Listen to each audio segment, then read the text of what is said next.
Една деценија до дома, движење за организирана духовна обнова на Македонија. Една деценија взаемна помош во процесот на личниот, духовниот раст, но и во останатите сегменти на секојдневниот живот.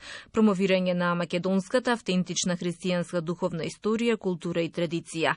Негување на методологијата на ненасилието и културата на диалогот. Ангажман во зачувувањето на животната средина низ призмата на христијанскиот светоглед се само едни од активностите на членовите на движењето до дома, во кои што со особена радост се вложуваат и се за формирање и развој на благословени христијански семејства. До дома има повеќе програми. Една од нив е и програмата за заштитничка рака, програмата заштитничка рака за милосрдна дејност, поддршка и заштита. Во рамки на заштитничка рака им помагаме на лицата на кои што им е потребна помош, како што се бездомниците, самохраните родители, лицата со инвалидност, старите изнемоштените. Помагањето го остваруваме најчесто преку донации од храна и облека, понатаму и од мебел и апарати за домаќинство. Исто така помагаме и при помош при вработување, полесно да најдат работа со што би обезбедиле приходи постојани, како и при обезбедувањето на правата што им следуваат од областа на социјалната заштита, како што се најчесто паричните давања, социјална парична помош и нега за друго лице и така натаму. Главен двигател да се успее во овој правец е во себе да содржиш во карактерните своји особини хуманост. Колку силната вера во сопствената религија може да влие врз будењето на хуманоста во општо во човековото битие? Да. Секако може многу да влие, бидејќи ние христијаните, живеејќи според Христовите заповеди, сакаме да ги исполнуваме во нив, а тие што ни заповедат? Христос ни заповеда гладните да ги нахраниме, жедните да ги напоиме, болните да ги посетиме.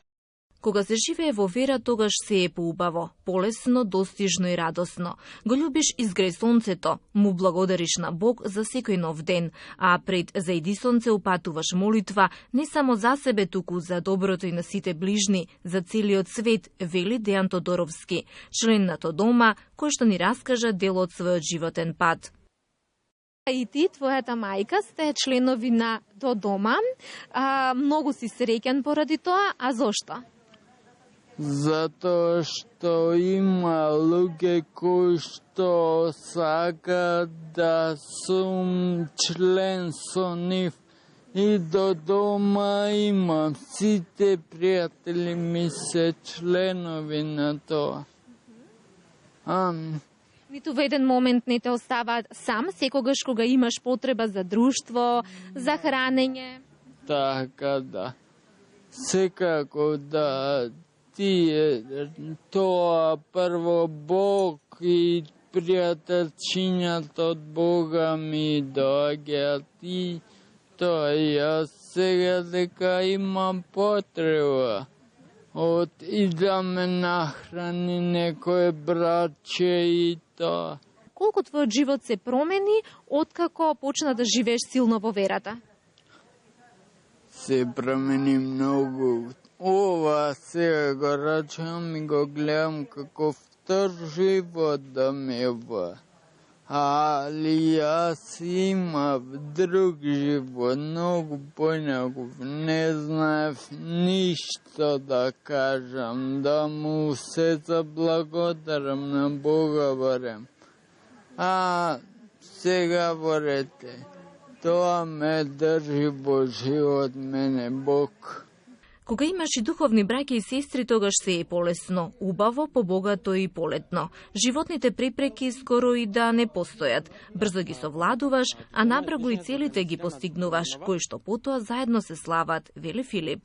Но они ми се, мене лично, голема поддршка во животот, за се што треба, им собраќам, си помагаме едни со други, се дружиме. Самото дружење, колку и да ни е тешко некогаш и да се соочуваме со секојдневните стресови и проблеми, некако самото дружење ти помага, те прави да се чувствуваш добро, ти дава нова надеж и едноставно те подига нагоре. Во вистинска хуманитарна мисија се и Александра, Струма, Љубинка, Снежа, кои што неуморно веќе втора деценија се грижат да подготват храна за сиромашните граѓани во Народната црковна кујна во Скопје, во рамки на христијанската социјална служба Јаконија и во рамки на црквата Свети Петар и Павле во општина Ѓорче Петров. Ова хуманитарна е кујната и од донација. Све од донација. Постои и тоа е што ни помагат сите. И општина ни помага, и разни донација за здравје, за душа дават луѓе и донасат секој ден по еден оброк. И 120 душа има. Секој од нас чувствува дека она што го прави е само една капка во океанот, но ако не правиме ништо, океанот ќе биде посиромашен за таа една капка. Шири е љубовта секаде каде што одиш. Кога некој ќе дојде кај тебе, нека си замине посреќен отколку што дошол. Ова се само едни од цитатите на мајка Тереза, жената која што со своето благородно дело кое зрачи со општочовечка љубов и хуманост ги задолжи сите луѓе и народи.